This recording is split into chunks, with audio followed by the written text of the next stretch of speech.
gak dengar kasus perceraian di pengadilan agama? Suaminya udah cerai, tapi istrinya gak pernah sepeser pun dapat nafkah idah dan juga mut'ah. Nah, yuk kita bahas fenomena yang masih sering terjadi di pengadilan agama Indonesia, yaitu cerai talak tanpa pemberian mut'ah dan idah kepada istri. Apa ini sah secara hukum?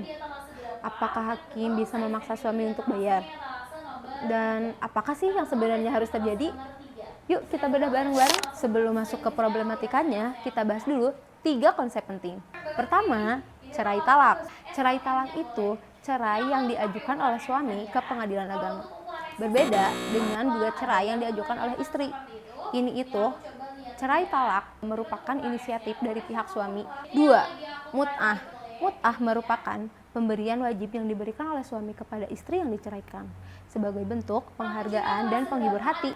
Dasarnya itu ada di dalam Al-Quran surat Al-Baqarah ayat 241. 3. Nafkah idah. Nafkah idah merupakan kewajiban suami memberikan nafkah kepada istri selama masa tunggu setelah talak.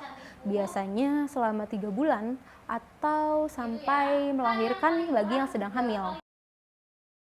Nah, ini dia masalahnya. Dalam praktiknya di pengadilan agama, banyak perkara cerai talak yang dikabulkan oleh hakim. Tapi, suami tidak membayar mut'ah dan nafkah idah kepada istri. Ada beberapa kondisi yang sering terjadi. Pertama, suami mengajukan cerai talak, kemudian hakim mengabulkannya. Tapi, putusan tidak mencantumkan kewajiban mut'ah dan nafkah idah secara eksplisit. Kedua, hakim mencantumkan kewajiban itu, tapi tidak ada mekanisme eksekusi yang efektif. Istri sudah diceraikan, tapi uangnya tidak pernah datang. Ketiga, ada disparitas putusan antar pengadilan di satu PA. Suami diwajibkan bayar puluhan juta, di PA lain tidak ada kewajiban sama sekali. Pertanyaannya, ini salah siapa? Hakim, undang-undang, atau sistemnya? Oke, sekarang kita masuk ke dalil-dalil hukumnya. Pertama, Al-Quran surat Al-Baqarah ayat 241. Kedua, komplikasi hukum Islam atau KHI. Pasal 149 KHI menyatakan akibat putusnya perkawinan karena talak, bekas suami wajib memberikan. Pertama, mut'ah yang layak kepada bekas istrinya. Kedua, nafkah, kiswah, dan tempat kediaman untuk istri selama iddah. Pasal 158 KHI juga menegaskan bahwa mut'ah ialah wajib, bukan berdasarkan kebaikan hati suami. Yang ketiga, UU nomor 1 tahun 1974, Jonto Undang-Undang nomor 6 tahun 2019, yaitu Undang-Undang Perkawinan tidak mengatur mut'ah secara spesifik.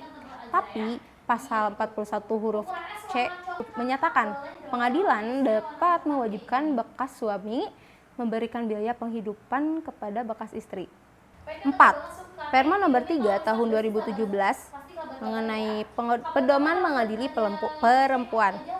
Peraturan MA ini mengharuskan hakim berperspektif gender memastikan perempuan tidak dirugikan dalam proses perceraian. Artinya, hakim seharusnya secara aktif mempertimbangkan mut'ah dan idah meskipun istri tidak memintanya secara eksplisit.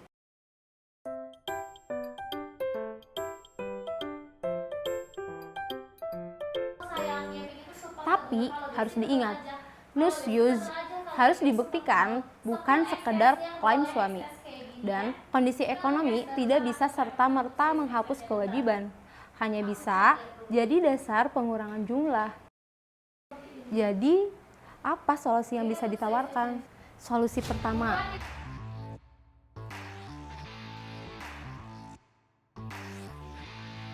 solusi kedua, solusi ketiga, solusi keempat, cerai talak tanpa mut'ah dan idah ini bukan hanya masalah fikih. Ini masalah keadilan dan perlindungan hukum bagi perempuan. Hukum ada untuk melindungi, pengadilan ada untuk memastikan keadilan. Sudah saatnya sistem kita lebih berpihak kepada mereka yang paling rentan dalam perceraian. Terima kasih sudah menyaksikan. Bila ada pertanyaan, boleh di-share di kolom komentar ya. Sampai jumpa. Bye-bye.